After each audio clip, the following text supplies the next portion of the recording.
Friends, focus health में आज हम बनाने जा रहे हैं टेस्ट और हेल्थ से भरपूर रसमलाई। तो रसमलाई बनाने के लिए मैंने यहाँ पर 1 केजी गाय का दूध लिया है।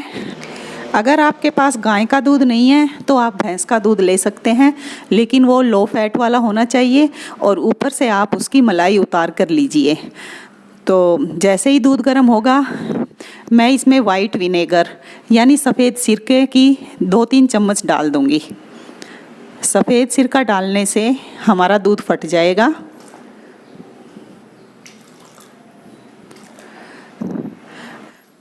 इस दूध के हमने रसगुल्ले बनाने हैं।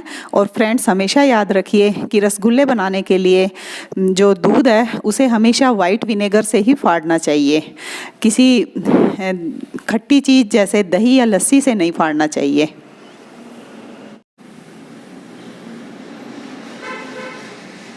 दूध में उबाल आने के बाद हम गैस को मंदा कर देंगे और देखेंगे अगर दूध अभी नहीं फटा है तो 1 चम्मच विनेगर और डाल देंगे।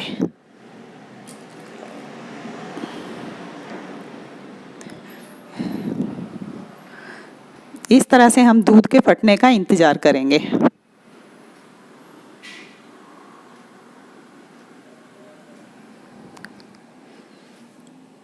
दूध फट चुका है। ये देखिए, दूध में से पनीर अलग हो चुका है और ये पानी है जो ये अलग हो चुका है। अब हम गैस को बंद कर देंगे।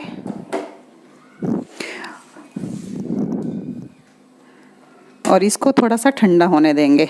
हल्का ठंडा होने के बाद हम इसे किसी सूती कपड़े या फिर जैसे जो आपके सूट की चुन्नी होती है उसमें से इसे छान लेंगे।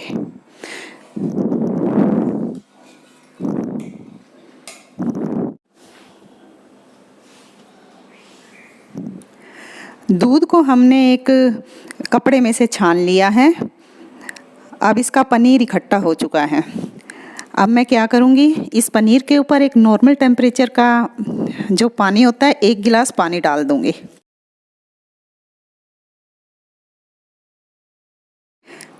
इस तरह से पानी डालने से क्या होगा कि एक तो पनीर में अगर थोड़ा बहुत खट्टापन रह गया है वो भी दूर हो जाएगा और दूसरा पनीर ठंडा भी हो जाएगा। अब इस पनीर को मैं एक प्लेट में शिफ्ट कर लूँगी। पनीर ठंडा भी हो चुका है। अब मैं इसको कपड़े पर प्रेशर डालकर निचोड़ लूँगी। पनीर के अंदर जितना भी पानी है उसको हम इस तरह से निचोड़ कर निकाल देंगे। पानी निकालने के बाद मैं इसे एक प्लेट में शिफ्ट कर दूंगी। अब मैं एक कढ़ाई में 2 कटोरी चीनी डालूंगी।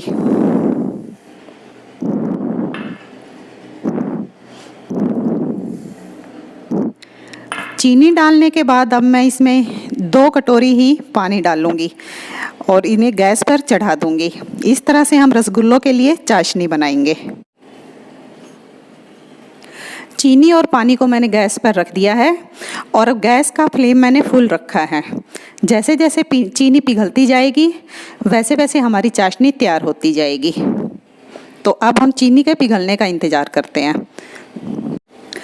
जितनी देर में हमारी चाशनी तैयार होती है उतनी देर में हम इस पनीर को मैश कर लेंगे।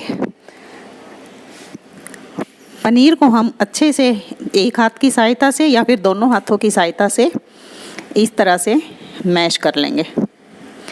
कम से कम 10-12 मिनट तक अच्छे से मैश करना है इसे, जब तक कि ये हाथों पे। दूसरी तरफ हमारी चाशनी बन रही है। तो हमें ये ध्यान रखना है कि हमें एक तार की चाशनी नहीं बनानी है, क्योंकि रसगुल्लों में कभी भी एक तार की चाशनी नहीं डाली जाती है। पनीर को हमने बिल्कुल मैश कर लिया है।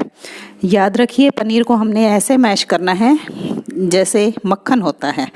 बिल्कुल इसी तरह से हो जाना चाहिए हमारा पनीर। ये देखिए कितना सॉफ्ट हो चुका है। अब हम इस पनीर के छोटे छोटे गोले बनाएंगे।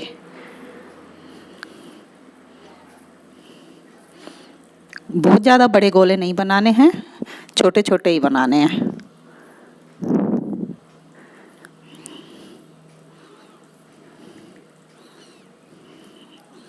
इस तरह से सारे गोले हम तैयार कर लेंगे।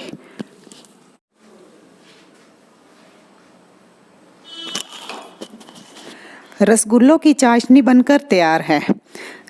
चाशनी बनाते वक्त हमने ये ध्यान रखा है कि चाशनी एक तार की ना बनने पाए। इस तरह से पतली पतली बनानी है।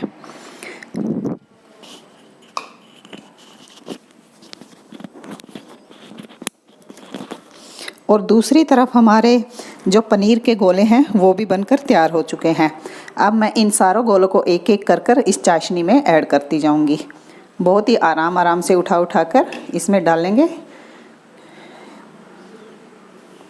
गोले टूटने ना पाए, आपको इस बात का ध्यान रखना है।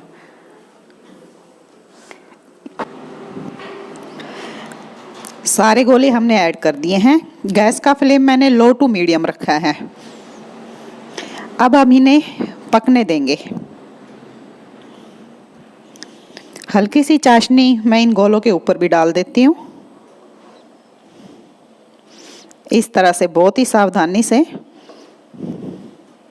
एक एक गोले के ऊपर हम चाशनी डालते जाएंगे।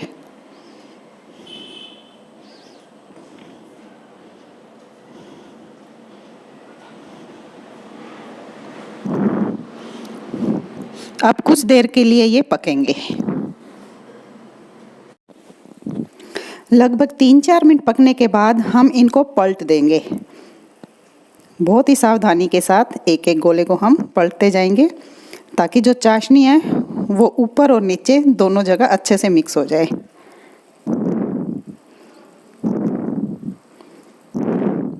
अगर हमको लगता है कि हमारी चाशनी गाढ़ी हो रही है तो उसमें हम थोड़ा थोड़ा पानी ऐड कर देंगे। चाशनी गाढ़ी नहीं होनी चाहिए क्योंकि रसगुल्लों के लिए जो चाशनी बनती है वो बिल्कुल गाढ़ी नहीं होती है।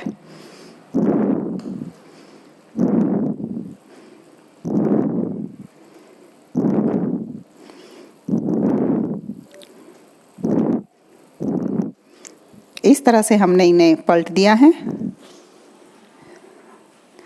और अब मैं इसमें बिल्कुल मामूली सा पानी ऐड कर रही हूँ ताकि हमारी चाशनी गाढ़ी ना हो पाए। बहुत ज़्यादा पानी डालना नहीं है, सिर्फ थोड़ा सा ही पानी डालना है। और उसके बाद भी अगर हमें लगे कि चाशनी गाढ़ी हो रही है तो थोड़ा पानी हम और ऐड कर देंगे। और अगर हमारी चाशनी पतली है तो फिर हम पानी ऐड नहीं करेंगे। इस तरह से हम इन्हें पकाते रहेंगे।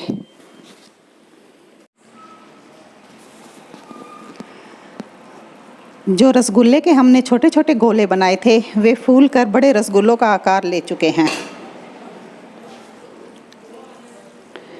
देखिए एक रसगुल्ला कितना बड़ा हो चुका है। तो अब हम इन्हें चेक करेंगे ये अंदर से पक चुके हैं या नहीं। चेक करने के लिए हम एक कटोरी में पानी लेंगे और एक रसगुल्ला उस पानी में डालकर देखेंगे। चाशनी हटा देंगे और सिर्फ रसगुल्ला उसमें डालकर देखेंगे। अगर रसगुल्ला ऊपर तैरने लगता है तो इसका मतलब ये है कि हमारे रसगुल्ले पक चुके हैं। देखिए हमारा रसगुल्ला ऊपर तैर रहा है। अगर ये पका हुआ नहीं होता तो ये नीचे बैठ जाता। तो अब हम गैस को बंद कर देंगे। यहाँ पर मैंने 1 लीटर दूध लिया है। दूध मैंने यहाँ पर भैंस का लिया है, यानी कि फुल फैट दूध लिया है। रसगुल्ले के गोले बनाने के लिए मैंने गाय का दूध लिया था। और अगर आप भैंस का लेते हैं तो उसकी मलाई उतार कर लीजिएगा, ये बात मैं आपको बता चुकी हूँ। लेकिन जो ये रसमलाई है इसका मिक्सचर तैयार करते समय हमने भैंस का फुल फैट दूध लेना है। अब ये दूध गर्म हो रहा है तो मैं अब आपको आगे का प्रोसीजर बताऊँगी। यहाँ पर मैंने कॉर्नफ्लोर का पाउडर लिया है। 1 लीटर दूध के लिए 4 चम्मच लिया है। और अगर आप ½ लीटर दूध में बनाते हैं तो आप 2 स्पून लीजिएगा। अपना मेजरमेंट आप इसी तरह से कीजिए, कम या ज़्यादा इसी हिसाब से आप ले सकते हैं। कॉर्नफ्लोर पाउडर को मैंने ज़रा से दूध में मिक्स कर लिया है। अब मैं इस पूरे पाउडर को थोड़ा थोड़ा करके ये जो हमारा पतीले का दूध है इसमें डालती जाऊंगी और पतीले के दूध को चलाती जाऊंगी।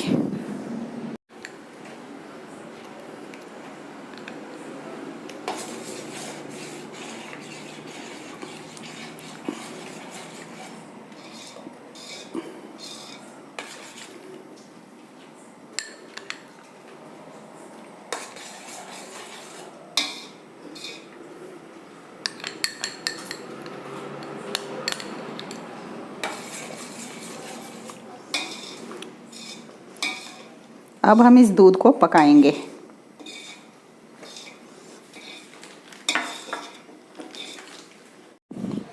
इस दूध को हम लगातार 10-12 मिनट तक चलाते रहेंगे और इसमें मैं लगभग 4-5 इलायची को तोड़कर डाल रही हूँ।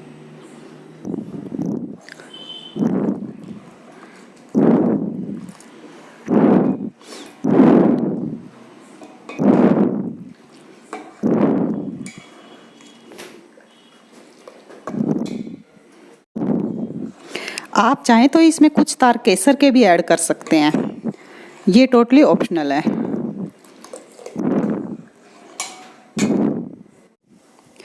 मिठास के लिए हम जो रसगुल्लों की चाशनी है वो इसमें ऐड कर देंगे, अलग से चीनी नहीं डालनी है इसमें। आप अपने टेस्ट के हिसाब से मीठा डाल सकते हैं, लगभग 4 या 5 चम्मच, या फिर अगर आपको ज़्यादा मीठा खाने का शौक़ है तो आप थोड़ा एक्स्ट्रा भी डाल सकते हैं। मीठा डालने के बाद आप थोड़ा टेस्ट करके देख सकते हैं, अगर आपको और मीठे की ज़रूरत है तो और ऐड कर दीजिए। अब 10-12 मिनट हो चुके हैं,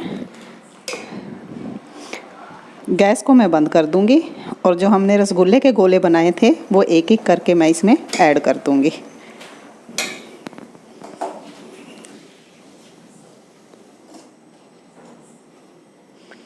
इस तरह से एक एक करके हम सारे गोले इसमें ऐड कर देंगे।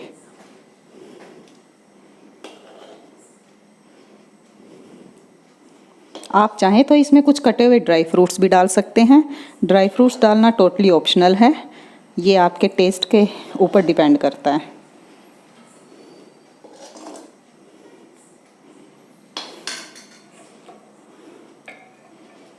लीजिए, तैयार है हमारी रस से भरी हुई रसमलाई। तो आप भी ये रसमलाई खाइए और पसंद आने पर मेरे चैनल को सब्सक्राइब कीजिए, वीडियो को लाइक कीजिए, ज़्यादा से ज़्यादा शेयर कीजिए।